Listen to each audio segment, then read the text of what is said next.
Hey guys, welcome back to another episode of Nerd Around. Dr. Anderson and Seth, and we're talking about... Well, let me introduce myself first. That's just mean. You're just gonna skip past me, bro? No, that's why I was waiting for the pause. You're gonna, lead in. Well, lead into what? We're not gonna be talking about me.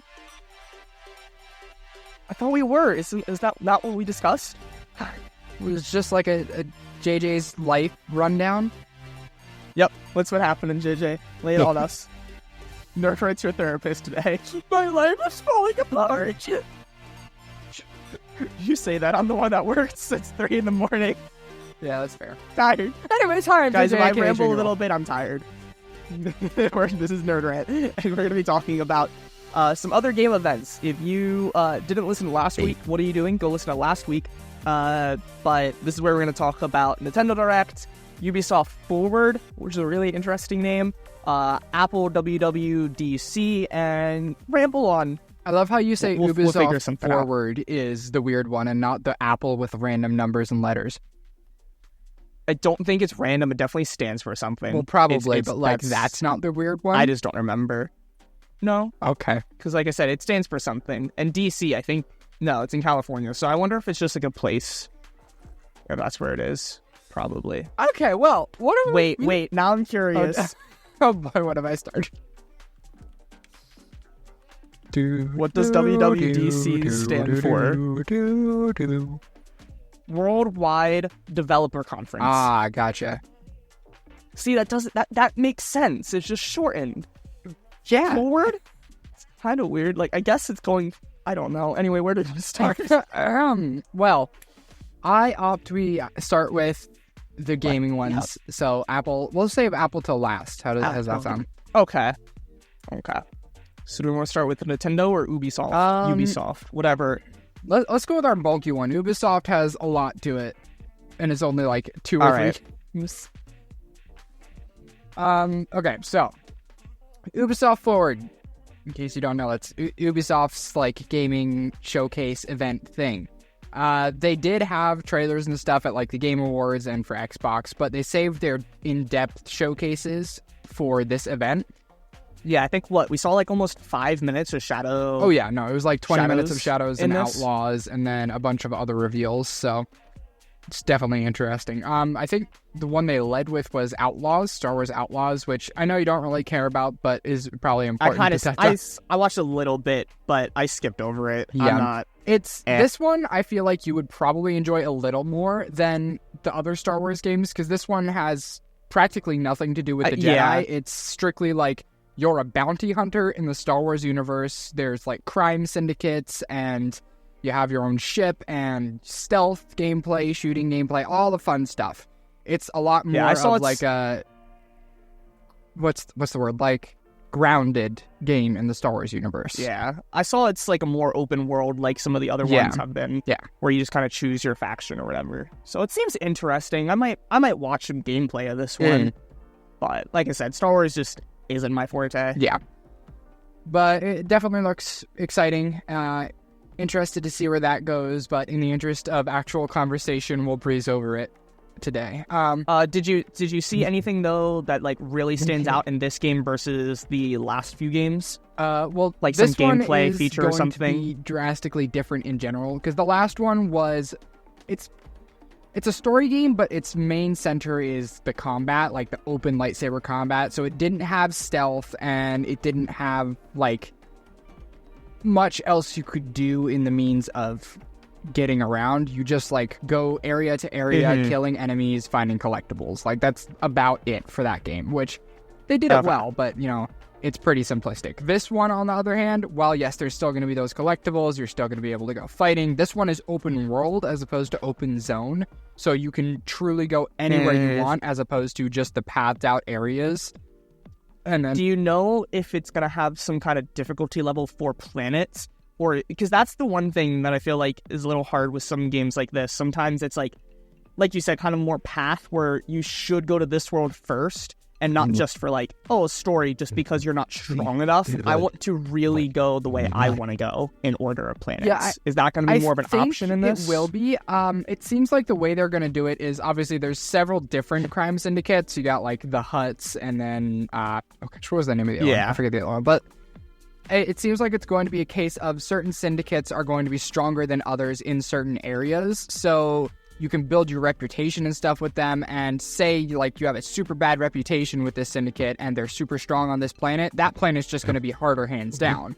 But, if that's because you made it that way. Exactly. So if you have a good reputation with them and they're super strong here, it's not going to matter. You can go here and it'll be a piece of cake. That sounds really cool, honestly. That does sound like a cool system. Because, I think this is just me spitballing randomly here. I think one of the better ways maybe for like a world, not that this is bad, just like I was saying, I don't really like when one world specifically, but if maybe there's, because of how many worlds there probably are in Star Wars, I don't know how many are in a lot of these games. There's probably not that many compared to these franchise. But like, maybe you have your 5, 6 easy worlds and 5, 6 normal worlds, but they're all normal. Some are a little bit harder, this, that. But then I think also scaling with your player. So whether that's because either you increase damage or skill or something, I wouldn't mind if the easy ones scaled up because you unlocked abilities or something on a skill tree type of thing. Usually, especially with Ubisoft games, I've noticed they'll do that because all the Assassin's Creed RPGs thus far, if you like level up past the max level of an area, the enemies will move up, like they'll stay like 3 levels behind you, I think, on normal mode. If you raise the difficulty, I think they stay at your level, but if you ever go back, they'll still be sort of challenging. You'll obviously still be stronger, but they won't be like stepping on sand, Yeah. I think that's just a better way and more and not just replayability. What would you say? Because replayability would kind of feels like it implies, restarting from the beginning.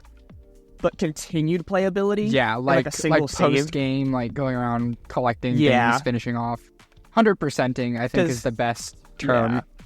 Because, like, in a situation like that, I might go, depending on how it's set up. Like, if it's an achievement, you might have to do that in one life, like in one playthrough. But if you can do it in multiple, that might just be one of those situations where I just replay from the beginning to experience the beginning to collect those first zone collectibles.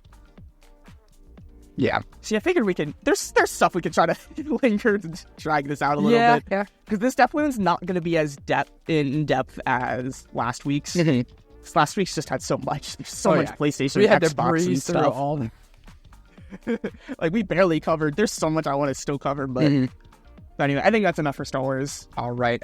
So we can just in between this and Assassin's Creed mention some of the other ones. There was a strategy game. In the Anno franchise, I don't know anything about that, but hey, there's somebody out there excited for that. Just Dance VR, I think this is a new game? Yeah. It's a new... Do we have a Just Dance in general in VR yet? Time for Google. Dance VR. This one is called Just Welcome to Dance VR, City. The first thing? Nope, it looks like Just Dance VR. It's October 15th. Okay. 2024. So it's about time. MetaQuest 2 though. So last gen VR support. That's so weird to say. Last gen VR support. But like I'm surprised we didn't have this already. Like it seems like Just Dance is one of the first things that would have been made, but I guess not. I guess they were waiting for a stronger powered console maybe. Well, if it's last gen, like MetaQuest 2, it might just be, I wonder if it could be like a right thing. Because they'd have to get the rights to the songs in VR.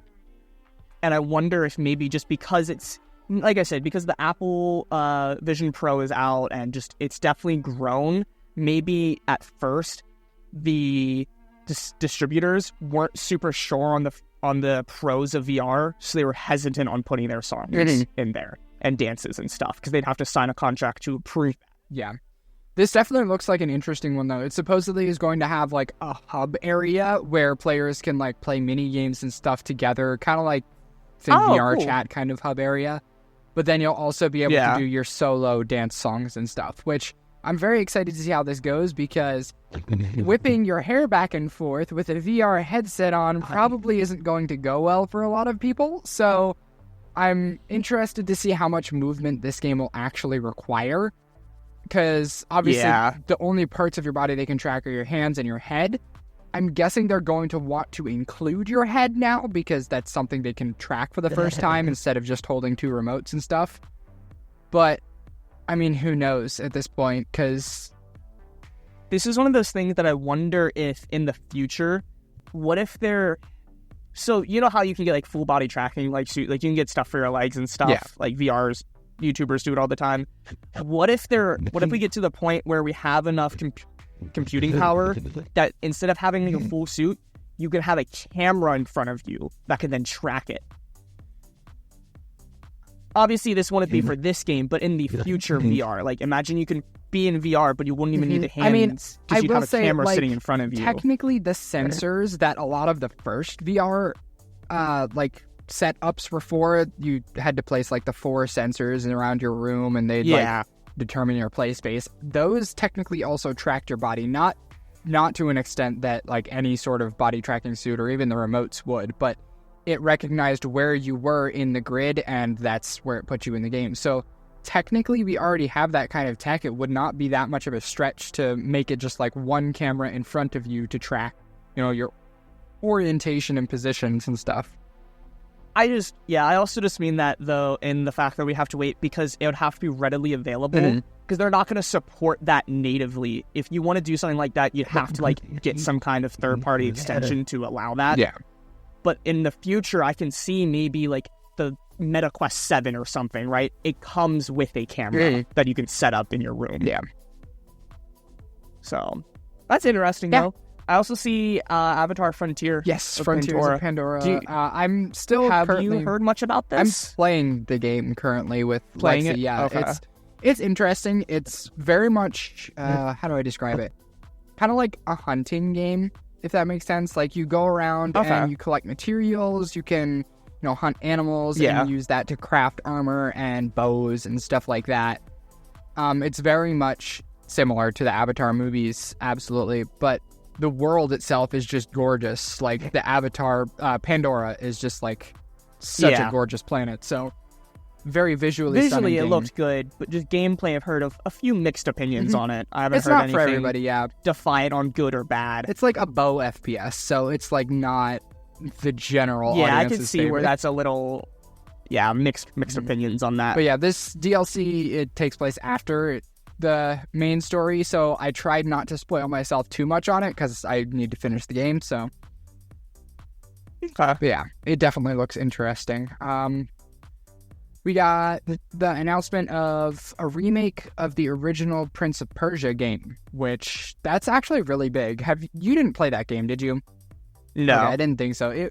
This game apparently was like one of the big like legends of gaming back in the day. Like original Xbox to 360, I think, is when it was. So that would be what, PlayStation 1 to 2, 3? Which Xboxes? Just original and 360. Probably 2 and 3. Okay. I wouldn't say 1. Mm-hmm. But yeah, it was like a really popular game, and everybody has been begging for a remake of it, especially now that Ubisoft has gone to the extent of creating a whole engine for Assassin's Creed stuff. This game basically birthed Assassin's Creed, so people are hoping that this new game is made in that same engine. That way it gets, the kind of treatment that the Assassin's Creed games have gotten. So yeah, interesting. Definitely excited to see how that turns out. There was the Crew Motorfest, got something. There was Battlecore Arena. What, did you see that? Remind me? It's a ball PvP game. A what? A ball PvP game. Like Super Monkey Ball, but make it PvP. So, Blade Ball from Roblox. Sure. Looks intriguing. I don't know how well that's going to do. Well, Blade Ball is one of the most popular games on Roblox, so I'm not sure. Blade Ball, you literally have to click and time it, and you just hit the ball back and forth between players. Yeah. And there's hundreds of thousands of people that play it every day. Anyways, Division 2 got something, and here's a more important one. XDefiant Season 1 is coming. I wanted to do Assassin's Creed first. Oh, okay, fine. Assassin's Creed first. So, I don't know if I said it last time. Actually, yeah, I think this was one of my... Was this one of my 5? I don't know. I don't like Assassin's Creed very much. However, I did just start replaying Odyssey a little bit. I just started. I played before, and then I checked, and my last save was like June 2023 or 2. Bruh. So I don't remember what's going on, so I just restarted. I was very annoyed because I loaded in, and I couldn't attack because it kept giving me tutorial stuff. And I kept claiming stuff because I had to restart. So I got like 15 sets of gear and all this random crap. I'm like, just let me fight.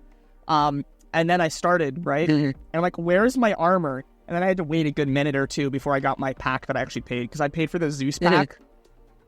But I enjoy that. And I've definitely heard some things that people aren't super happy with Odyssey and stuff. Just because it's very different to Assassin's Creed. Which is why I probably like it. But that's also why I'm kind of excited for this, because, you know, I love anime, love Japan, so I'm very looking forward to this. So this one I might not buy at launch, but I'll probably play. Like, I'll probably wait for, like, that first sale, and then I'll buy it. No, I'm very excited for this one. I want to get a physical. I want to get a steelbook at some point to put it on my shelf for my collection. But I'm so hyped for this one. This is probably the most excited I've been for an Assassin's Creed game for a while. And that's saying something, because Mirage was, like, awesome. But yeah, this one, it looks absolutely amazing for the stealth gameplay, because obviously in Mirage, the stealth gameplay was a lot like the older Assassin's Creed games, so it wasn't, you know, an RPG one. It was more like, you know, stealth around, kill a person, instant kill usually with your blade and whatnot. But this one is a lot more like the RPG ones, so it's going to be very interesting with how in-depth this stealth is, like having to take out light fixtures and use the shadows to stealth around. Yeah, I saw that. That looks pretty cool. But then it's also the fact that it looks like it'll have multiple play styles, so you'll be able to do that, but you also...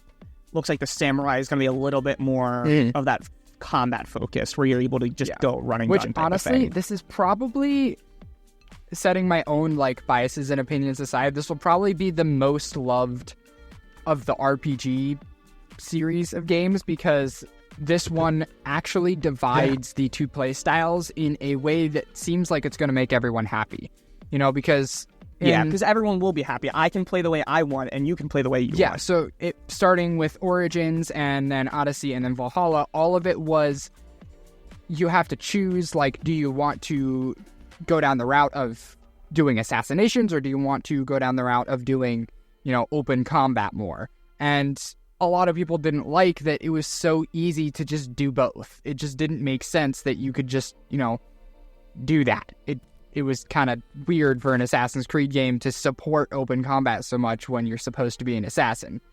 But this game, it's kind of dividing those two roles. So if you are a true Assassin's Creed fan, choose the stealthy character. You know, you can go in the shadows and do all your fun assassin stuff. And then if you're somebody who liked the open combat styles of the previous games, choose Yasuke. You know, you can go in and just absolutely demolish people, knocking their heads off with a freaking mace. Did you see the trailer, bro? A little bit. I'm like I said, I'm excited, so I'm trying to stay away. Like, I did watch a good bit of gameplay, but I wasn't too focused because I'm trying to stay a little bit spoiler. Yeah, no, he was absolutely crazy with that mace. The gore, it's not like actual, like, realism gore. It's still kind of like the, not cartoony, but like animated gore in a way. But at the same time, decapitation is still decapitation, so that's fair. Yeah. But yeah, no, I'm looking forward to it. Yeah, absolutely. Especially for PS5 Pro, if that's a thing. But even not, PS5, like just the next gen graphics, it's gonna be so good. Oh yeah, no, absolutely. And like I said, just Japan aesthetic. Like, I'm just like imagining the cherry blossom trees and stuff, and like the architecture, but with the graphics. Yeah, even to this day, I think, what was it? Odyssey came out in like 2018, I think it was, and to this day, people are still like, how is this game still so graphically stunning, having come out like 5 years ago? It's crazy. And then we got Valhalla, which was literally like just gray. It was just gray. And it was supposed to be like higher graphics because it's a next-gen game. So this one I'm really excited for because we're getting that beautiful landscape and also the next-gen graphics, which is so exciting because I loved just like using the photo mode in Odyssey and just taking pictures of all the landscapes. It was great. And so this one I'm also very excited to be going around with my camera. Yeah. So I just looked it up because I thought Mirage just came out. How do you feel about? I didn't realize Assassin's Creed has been like yearly. Has it? I kind of. I mean, Creed was Mirage was 2023. Valhalla was like 2020. 2020. 2021.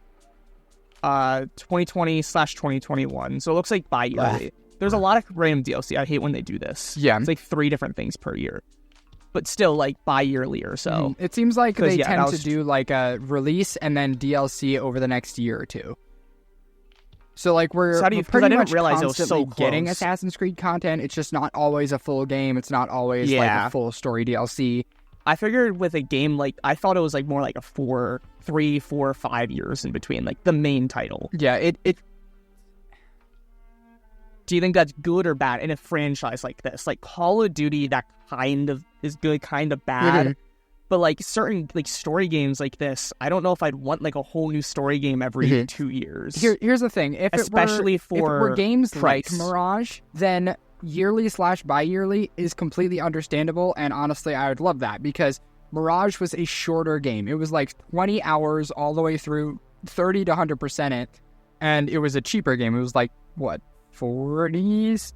I guess that's true. It is cheaper than most AAA titles. So Mirage, depending on the time. Absolutely, I can understand that. But a game like Odyssey or Valhalla or this one coming up, it's like those I could definitely see being more understandably like 3 or 4 years apart because they're huge open worlds with like hours upon hours of gameplay for you to do. So I don't know. With these, it really just depends on whether or not they're able to give it the time that it needs. But yeah, we'll see.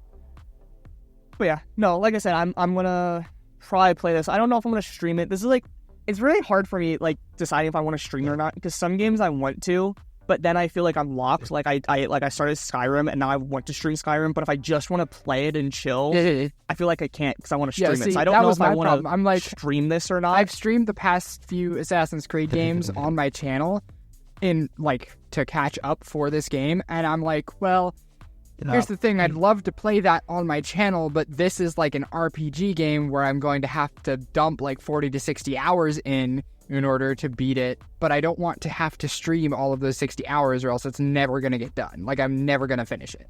So I'm torn. Yeah. I might maybe like stream the beginning to get my reaction, maybe stream any big story beats, but like apart from that, I think I might just like play to chill. I mean, yeah, you could always just stream when you're... So, you know, like, the way games like this generally work is you have your main storyline, right? You have your side quest. Mm-hmm. Maybe you just stream the main storyline. Like, you're going to go through the next 2 or 3 missions in the stream. And then you're going to go do side missions and catch up or something off stream. Mm-hmm. Maybe you can do that. I don't know. But yeah, it's kind of hard because especially for me, because I definitely use settings that people probably don't like. Mm-hmm.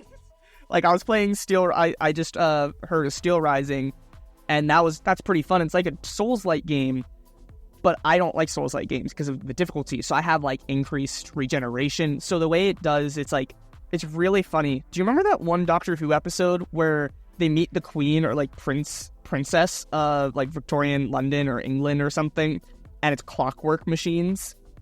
Sure. Like, in the fireplace? That's what it is. It's medieval. It's like early France, and you're protecting like the queen, but the enemies and you are a cyborg made out of like clockwork equipment. Weird. So it's pretty interesting. And what they do is they have this this overheating mechanic. So when you run or when you even swing your sword, that goes down. And you have to wait for regen. Well, I have it on maxed regen, so the moment I stop, I pretty much completely regen. Because I can just keep running around and having fun. Because I'm just playing just to have fun. I'm not trying to really challenge myself. I don't want to do this in a game like this. And I feel like people probably don't like that. Mm-hmm. I mean, it is what it is, honestly. I'm glad games have those options and stuff. Because if, for example, you no-life a game like Fortnite or XDefiant, you got to dump a lot of time into that. But that doesn't mean you don't want to experience other stories. So being able to go over there and not have to dump all these hours in trying against these to difficult get good at, enemies. a Souls-like game. Yeah. It's definitely good that it has those kinds of things. That's what I've seen, that why so many people have not liked the Elden Ring DLC. Because a lot of people, because you probably saw a lot of people were streaming, getting ready for it, rebeating the game or just got the game, but not everyone did. And that's not the type of game that you could just come back in and just be good at. Yeah. So a lot of people, that's what I've seen, at least theories on why so many people, and it's why it has like mixed reviews, is because not only is it so hard, because it is very difficult, that's just a Souls-like thing. The DLC is significantly harder than the base game, but people just haven't dumped that Did time you see, into though, rebeating it is now the game. highest rated DLC ever? Yeah. Yeah. Not surprising. It's crazy. Because Elden Ring was already crazy, and then you have a great DLC. It took the spot from, it was like Blood and Wine from The Witcher 3, the DLC there. Ooh, I didn't realize that was two, but that's cool. Yeah. Other random game fact, did you see Terraria has now outsold Super Mario? No way, really? On copies, it is now the 8th sold game of all time at 58 million, and they actually had a fan art with Terraria, like the cover art, but drawn in like Super Mario like world. That's it's really crazy. cool. You have to look that up later. But yeah, so random game fact. Let's go Terraria 4.4.5. Also, another shout out to Terraria. This is so sad, but this is so cool. He's still alive, but there is this kid that had a Make-A-Wish, and they actually got in touch with Relogic and Terraria, and in 1.4.5, he's actually going to have his own vanity set with it, and they worked on like the lore, like, you know, the little spice text and stuff. But he also has an effect that is going to make the entire screen, not just like your character, but the gameplay noir. Dude. Because of him. That's cool. That's like so cool. But like, because it's so he's still alive, he made it through high school, but it's just such a cool thing that they did, because it's such a small developer. It's not this huge mega corporation. It's not Microsoft, Sony. It's just Relogic, the team behind Terraria, and that's really all they do. So it's really cool that because of that, they can incorporate stuff like that so much more. Like, this is not the first vanity set of a community member. Yeah. But it's really cool that it's a Make-A-Wish. Anyway, trying to take up more time because we started. Yeah, that's fine. So, throwing some random Anyways, stuff. XDefiant. Do you want to get into XDefiant? Yes. So, Season 1. I am so excited. I am also excited. Can't guarantee I'm going to play a whole lot during this season, just because, you know, it's not one of the games that I'm excited for. But I'm definitely going to be playing, because just as a game, I've really been enjoying it. I want to try out the new weapons. I've seen you alone it a lot. Yeah, no, I've been doing all my dailies and stuff. I was trying to finish this battle pass. I'm going to get close at the very least. You can. You might be able to. I don't know if you saw, it's double battle pass XP nice. the rest of the weekend. Oh, awesome. Okay. That's what I did. So also, quickly, I know we talked about XP in the battle pass. It looks like dailies do go towards battle pass, but I'm guessing it also does player, because it's double XP and I had my tokens on, so I technically had 4 times XP, and I completed the hard daily, and I got like 2 tiers. Oh, nice. Yeah, I think I'm like 8 tiers away from the end, so I should be able to get it with that double. I'm halfway to 50, so with double XP for the next few days, it's good. That's why I'm like, when you message me, I'm like, sure, but later, because I just activated 2 hours of double XP, and I'm trying to take advantage of it. Yeah, that makes sense. Because I did weapon and battle pass just to level everything up, because they did have a change. Well, let me tell you, it was not that fun. Because I've mostly just been using the ACR for the last week, with just a meta weapon, just because I've been trying to get my battle pass to 50. I wasn't sure if we're going to get double battle pass, so I'm like, I just have to go try hard. I have to get kills. And it really takes it down, because you have that time restraint of the battle pass, because you're not going to get that again. And just trying to do well, so when you die, it's even more annoying, because now that's taking time away from you getting kills that you need to get. So it definitely was not as fun, and I just don't like using meta weapons in a game like this. In Fortnite, yes, I'm going to use the meta shotgun, I'm going to use the meta AR. But in a game like this, I want to snipe, I want to use my pistol, but I can't. I was just using the ACR. Yeah. But with the weapon change, which was really great to hear, and this is something that I think we're going to be... I think we finally have a competitor for Fortnite when it comes to community communication, because they listen. So if you were unaware, they changed the level to get the amount of XP you need per level from 3,500 to 3,000. So that helps a little bit, but then they doubled the level that you need to get gold. So it's significantly harder. Well, they brought a change, and it has now been implemented. It is now 1,500. Still level 200, but it's really level 100 based on the change, if anything, faster. And secondaries are 500. So because of that, because I had double, and because it was double weapon, so I had like 6 times from the original, I went from level 60 to 120 on my ACR. Dang. So obviously that's not going to be permanent with the 4 times, but it is going to be significantly faster. And it's really nice too, because I saw some people complaining about the double XP. It's really nice because it really brings it back to that casual game feeling, because there's so many people that have 9 to 5s and don't play every day. So when they do hop on the weekend, they could take advantage of it versus the people that are playing every day and able to play for 2-3 hours every day to level up their guns. So that's really nice. Anything else you want to mention before we get into Season 1? No. Okay. So Season 1, what's the faction? GSK. Which is? Rainbow Six, right? Yeah. Yes. Okay. Yes. Yeah. You didn't realize at first. No, I had no idea. I've never touched Rainbow Six. It's just not my game, and the community seems toxic. Let's be honest, that's 99% of the community. It's not just gaming, just communities in general nowadays. Am I wrong? Am I wrong? But, yeah, no, there's just it doesn't directly say Rainbow Six. It's just everything's from Rainbow Six. The shield, the spike traps, everything. But, yeah. So, Season 1 kicks off July 2nd. As of the time that's going up, that's what? Monday? Oh, gosh, I think it is, yeah. So, right around the corner. But yeah, and so if it's the first, though, we will have the monthly event where they're going to go over probably some stuff from Season 1, because I also don't know if you saw, it has reached 11 million unique users. Dang. So it is definitely being successful, and they're going to have an event, so they're probably going to go over some preseason and Season 1 stuff at their event for XDefiant. Yeah. What do you think of the new game mode? Capture the flag. Capture the flag? Yeah. Cool. Definitely interesting. It's not new. Like, you know, it's not like a completely original thing. Call of Duty's done it plenty. No, I never really played Search and Destroy. Like, a lot of these really... I played Domination and Hardpoint, but when you get, like, some of these other higher, like Escort, right? Like, that's also not new. We've had game modes like that in Call of Duty before. I've never been a fan of those, so I doubt I'm going to be playing it. But it's nice for the people that do want, especially for when Ranked comes out, which we'll talk about in a little bit. It's not coming to Ranked. We got all 4 game modes that are coming to Ranked. It's not, but that's probably because it's not in casual yet. So when we get that play testing, that's going to be a very fun game mode to watch in Ranked. Yeah. Team Deathmatch also just came. I don't know if we mentioned him whenever we did. That's another game mode. They pushed that forward because the community's been asking for it. And that's also why my guns were going up, because I was using a meta weapon. I was getting some good kill streaks. It actually almost doubles the XP you get in Team Deathmatch for streaks. So if you're able to stay alive, not only do you have more player score, you just get more weapon XP. So it's very good. I will say that, so the score limit's 100, right? And I've seen some mixed comments in the community that it either needs to be longer or stay the same, and I understand both.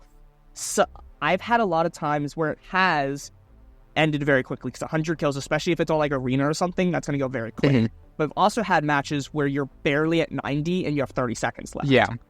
But I think 100's good because of the game mode it is. A lot of the game modes I feel like take a while because they're objective game modes. But because it's quick, this allows for that quick 5-minute match. Because if you make it too long, then it's going to take 10. Yeah. It's going to be like a guaranteed 10. So I think keeping it 100, though it can go fast and it be annoying because it's like you're just popping off, you're on like a 20, but the game's almost over. I think that's good for the health of the entire game to have that quick type mode. I will say, one thing I do hope that they update with this new season is the UI. Because while... You don't like the UI? While it is charming in its current state, it's a little... What's the word? Outdated? Not outdated. Dry, I guess. It would be... It lacks personality, in my opinion. You know, you got your holographic buttons, and you just got, like, a floating item there on, like, a bluish background. I kind of hope that maybe we get a background change and maybe some of the buttons get a little bit more texture. Like, it needs a little bit more character to it. I doubt it. I doubt it. At least this season, I doubt it. But in the future, I hope to see it just because I will say I wouldn't be surprised, not in the near future, right? Because they already have so much content. But I have seen people complaining about the art style. I don't mind it. I care more about the gameplay, but I understand that it does kind of feel a little cheap and old. Not in like a bad way. It just feels like something from what it's trying to be, right? It's trying to be original Call of Duty from 2009, 2010. So it kind of feels like it's from that time. So maybe I can see in the future with like when they increase like their engine and stuff, maybe they can do some graphical re-enhancements and maybe they can go back to the UI. I will say though, a lot of the games they did pull from are older games. Like The Division and freaking Splinter Cell, those are old. But yeah, that I can kind of see that. Like I said, I don't too care. As long as I can see my number and the countdown, I don't really need to see too much more.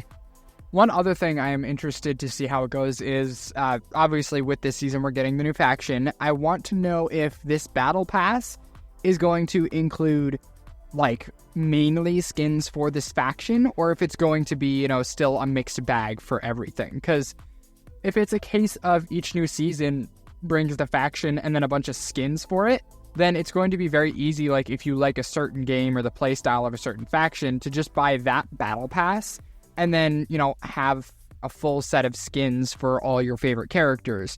Or if it's going to be more of, like, how Fortnite's been in the past and just be like, we'll throw in a couple for the new people and then we'll bring a bunch of other random characters in that don't really correlate.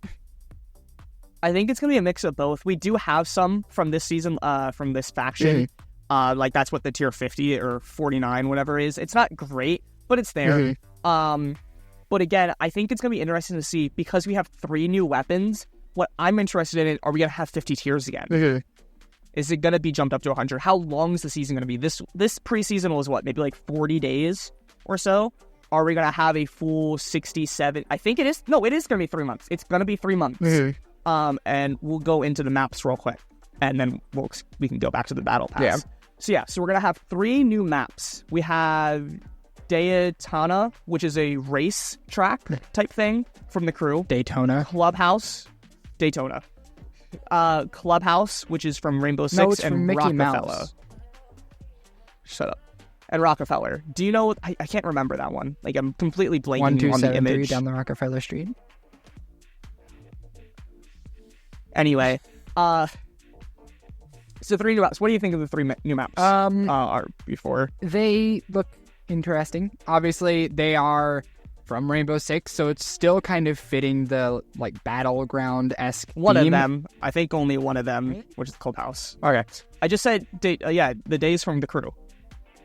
I don't remember what the Rockefeller is. It's not from Rainbow Six. Well, the ones I saw, and I'm recalling currently in my head, now that you can see inside of my head, are still fitting of a similar theme to the ones that we have. It's like a battleground-esque kind of thing, so it's nothing too new. I'm excited to see, though, how they treat, like, how do I put this? Like, the maps we have currently, they are so intricate to the point where some of the zones, when you're capturing, have a little sliver around the corner of here so that you can sit in the zone while still being behind cover. But at the same time, there's this opening from this side that people can get you from. And it's like, I'm interested to see how, with these different layouts, they're going to treat those small parts, because obviously you have your lane structures and whatnot, and that's all great, but it really depends on, is there a spot where somebody can sit and camp and not be hit from, or is there always going to be that spot where I can hit them from behind and take them off guard?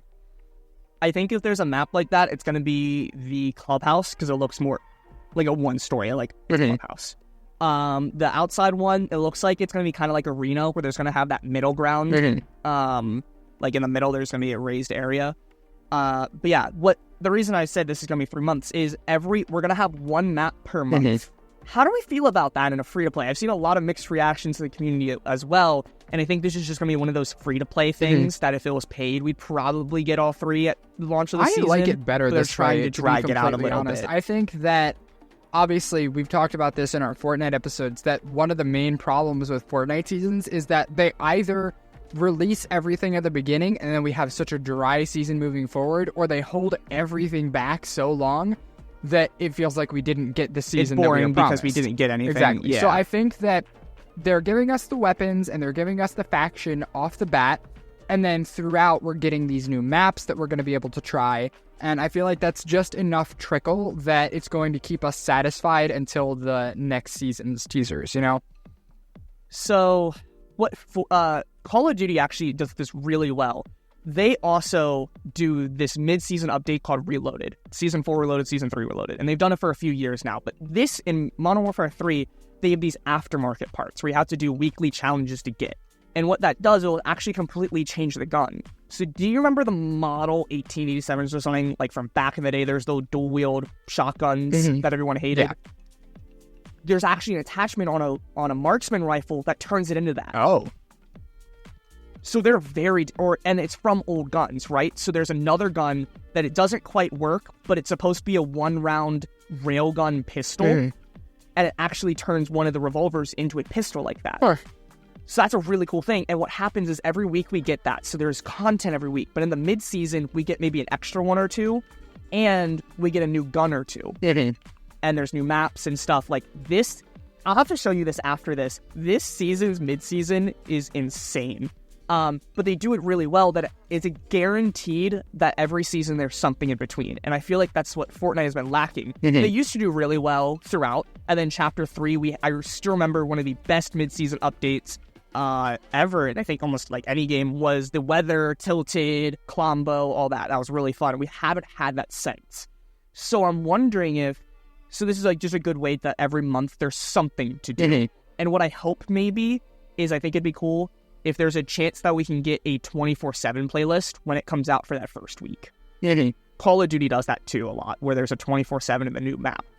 But what I'm wondering if maybe they do like a mid-season thing, and what if that's when we get some of the new guns? What if every month with a new map, you also get a new gun?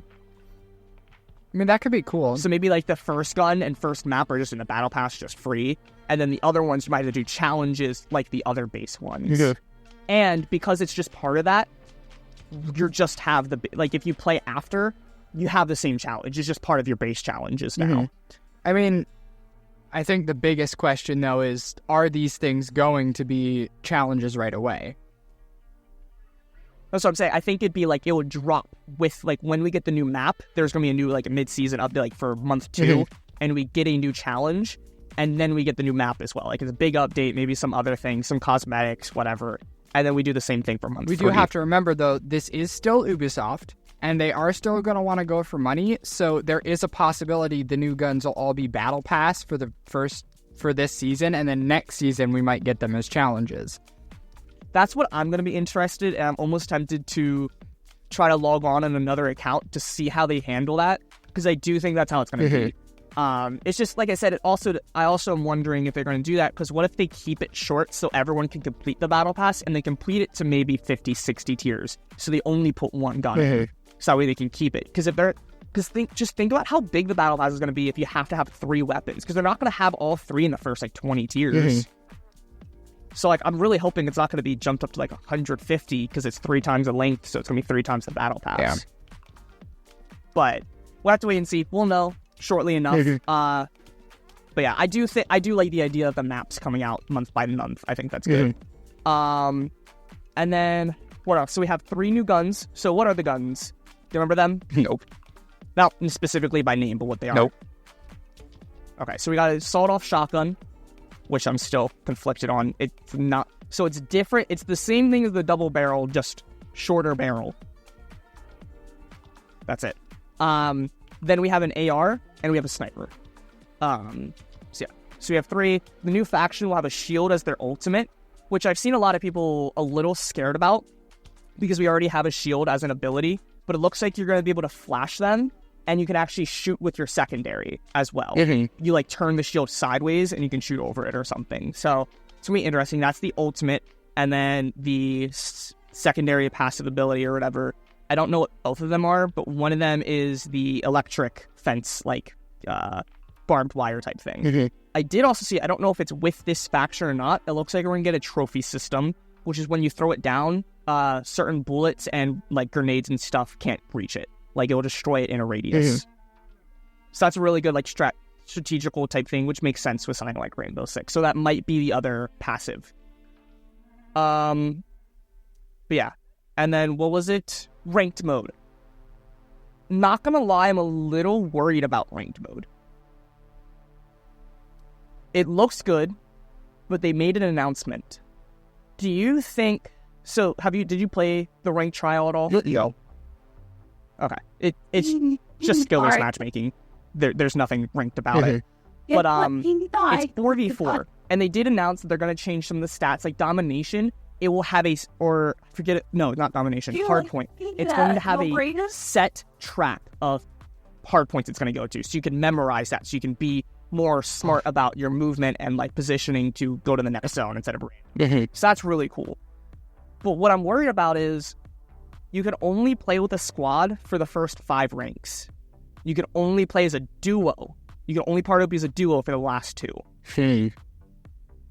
Which I kind of understand because it's trying to make it more fair, and I see a lot of people saying, let's go, I can actually rank up, and it's like, but it's ranked, it's supposed to be competitive. Why am I being punished when I'm trying to play with a squad? Like, if I started an esports team, right? Like, I have a school esports team, we literally cannot play high ranked. That's going to be the one thing stopping it from becoming a popular ranked game. That's like, but apparently a lot of games do this. I didn't know this. A lot of people are saying multiple games have been doing this and it succeeds, and I'm like, I don't know. This already has kind of put an ill taste in my mouth for ranked, because I was really excited because there's plenty of people that I think have been playing or will be playing, and I could totally get a 4, because 4-man is a lot easier than a 6-man for Call of Duty ranked. But the fact that I can only play the first 5 ranks, so we'll see how that goes. But there will be rewards, so that's cool. And there's also mastery camo grind, which it looks like it's gonna go up to level 600. I don't know if you saw that. That's rough. Every gun will be 600. But no, I'm looking forward to it. Like I said, it's coming out very shortly. I'll probably stream day 1. Actually, wait, hold up. Now I'm checking. Is it Tuesday? I hope it's Tuesday because I'm off Tuesday. July 1st? It's Tuesday. It's Tuesday. It's coming out. So, cool. So we have like 13 minutes left. Hold on, I'm off Tuesday as well. Let's go! Stream at XDefiant Season 1. Bro. Anyway, that definitely peaked the mic. Yeah, probably. Anyway, we have to hop to the Nintendo Direct because that ate up. We forgot about Nintendo. Oh my god, I so much time. We didn't talk about Nintendo. Okay, so we'll hit the highlights here. I'm sorry, first. I kept rambling because I thought we did Nintendo. Yeah, no, we have go speed run. Okay. Speed run. Go. So we have a new Mario game. Did you see that? Which Mario one? and Luigi Brothership. I did. That actually looks really cool because it looks like you're gonna actually have to use, like, it's gonna be a single player, but you have to use Luigi and, like, you know, kind of like hold the platform for him or something. So that's a really cool mechanic. I might actually play it because I do have a Switch. So I might actually get this. It definitely looks interesting, and it almost kind of looks cel shaded, if that makes sense, for a Mario game. Which I know what you mean. It's really interesting to see Mario in that aesthetic. So I'm definitely excited to see that one. I'm obviously not going to be able to play it because I don't have a Nintendo console, but I'll probably end up watching through it. So there's that. Okay, cool. Next game. Dude, we got like 11 minutes. Slow down. But we also have the Apple event. Oh my gosh, we do have Apple. Oh crap. Okay. That's what I'm saying. I was about to switch to Apple. We have Zelda. A new Zelda game. It's in the style of the older Zelda games, being like a little chibi one. And for the first time ever, you'll be able to play as Princess Zelda herself, which is really interesting. Yeah, but it's more of a Zelda strategy game. So it'll be kind of a change of pace from the people who grew up with Breath of the Wild and whatnot.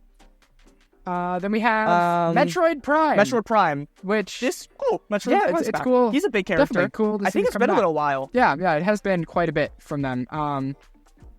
But it'll be interesting to see people's opinions on that because I don't really know much about Metroid, and it's been a while since they've done one. So let's see. We almost had it in Fortnite. Yeah. We got new stuff for Nintendo Switch Sports. There was some stuff with Funko. New stuff coming to Nintendo Switch Online.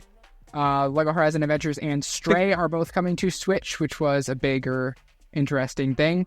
I'm seeing here Dragon Quest III HD 2D remake is coming. That's a long name, 2025.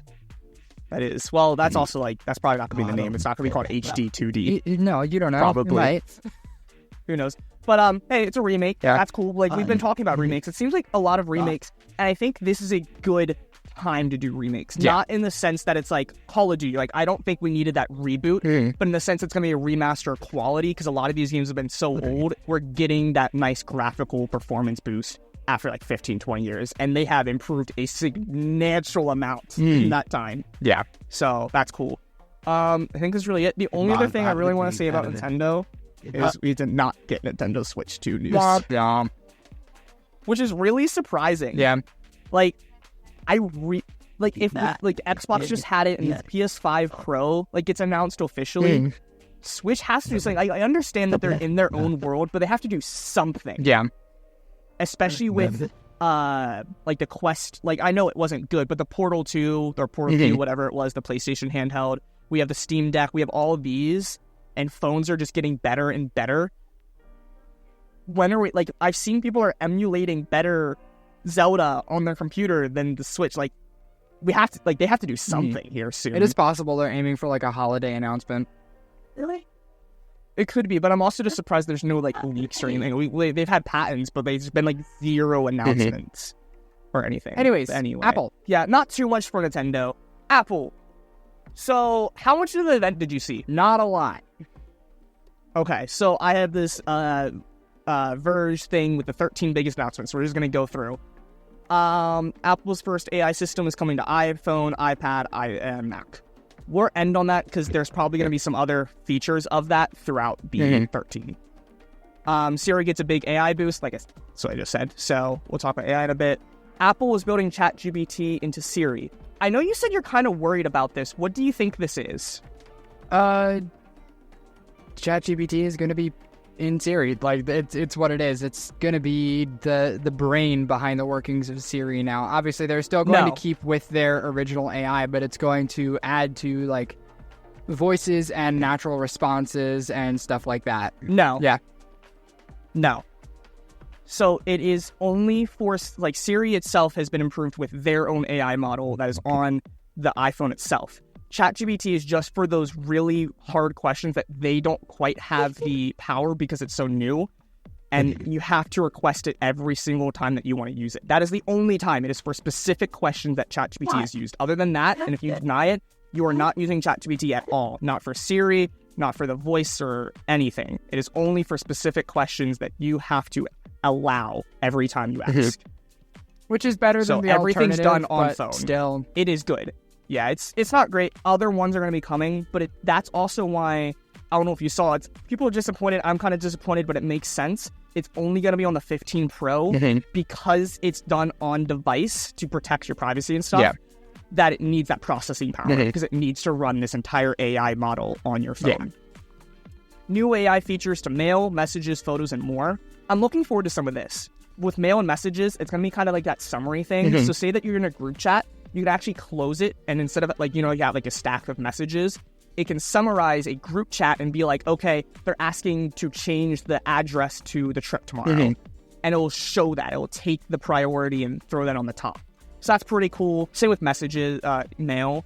What I'm a little worried about is it looks like we're going to get custom emojis, which is really cool, but it's that whole ethical question of art. Because these look really like just the generic AI art, and I'm like, I don't know if this is good or not. Yeah, that one I did see, and it's intriguing, but borderline useless if you really think about it. Like, the amount of emojis we already have is unnecessarily crowded, but now they need to introduce AI to get those few things that we don't necessarily have an emoji for. What, you don't want the dinosaur riding a surfboard? That's the picture that they're using.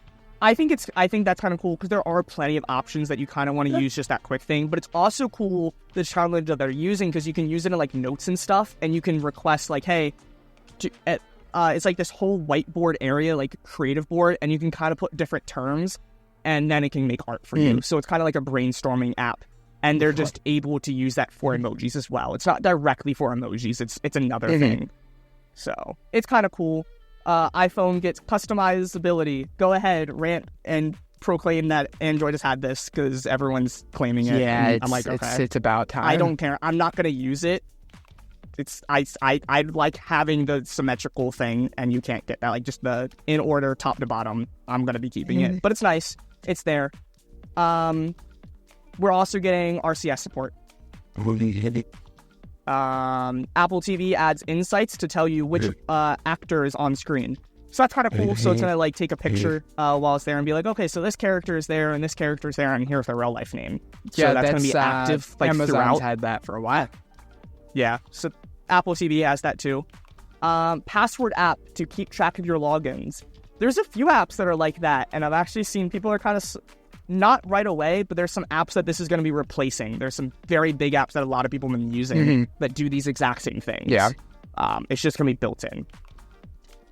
Whatever.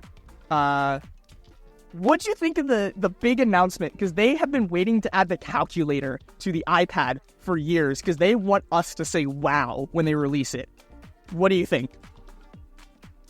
Wow, it's about I know you haven't seen it.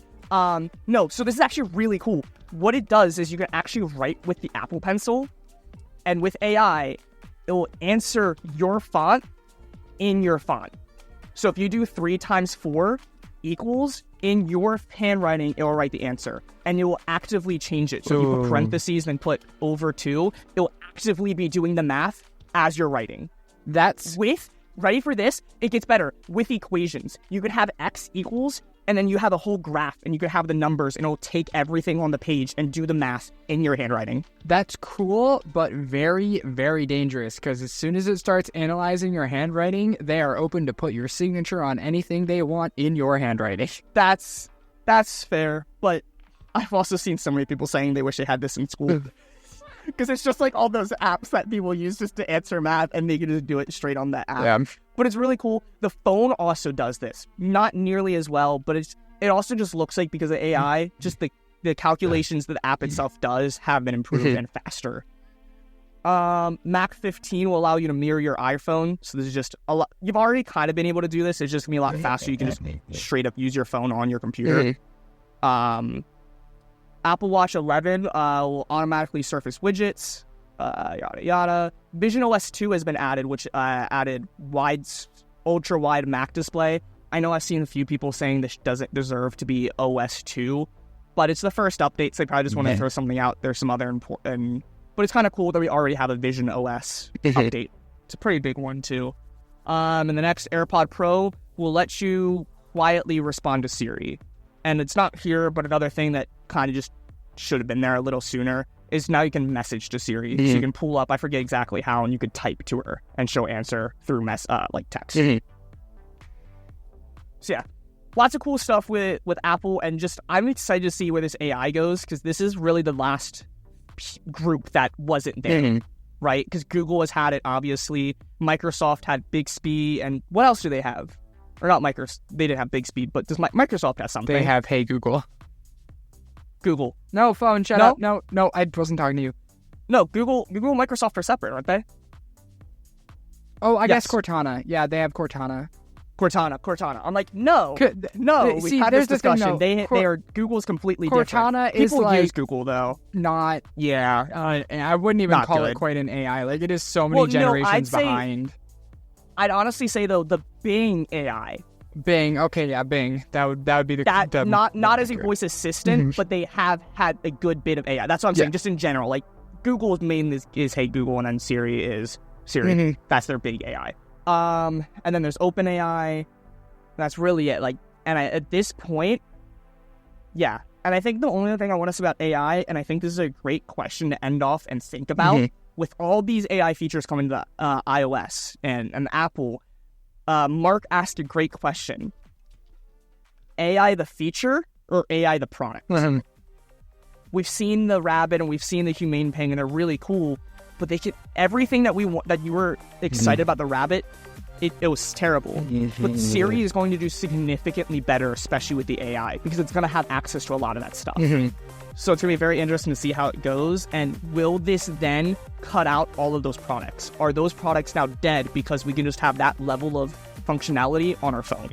Yeah, this is definitely that's a great question, honestly, and I like We how have that's 30 put, seconds, but yeah. so that's a good Absolutely. question. So anyway, join the podcast, join the Discord, talk about it. What do you think? What did we miss? We definitely missed an event. So let us know if you want to talk about some of the games, want to watch us update, and etc. Join the Instagram and Twitter at Nerd Podcast, or in the Discord, hit the bell, notified. I'm Dr. Zombie. I'm JJ. Peace. Bye.